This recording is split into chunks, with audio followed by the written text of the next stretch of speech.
தெய்வங்கள் சில நேரம் தவறாக நினைக்கின்றது. பொருந்தாத இரு நெஞ்சை மணவாழ்வில் இணைக்கின்றது. கல்யாணமே அன்பின் ஆதாரம்தான், உன் வாழ்விலே அது வியாபாரம்தான்.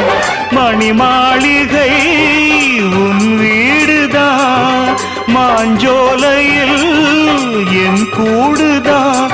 மதுதான் மனைவி, இனி என் வாழ்க்கை துணைவி. நான் குடிப்பேன், கேட்கறதுக்கு பொண்டாட்டியா இருக்கா? குடிச்சுக்கிட்டே இருப்பேன், என்ன கேட்கறதுக்கு யாரு இருக்கா? ஒரு ஜீவன் தான் உன் பாடல் தான் ஓயாமல் இசைக்கின்றது.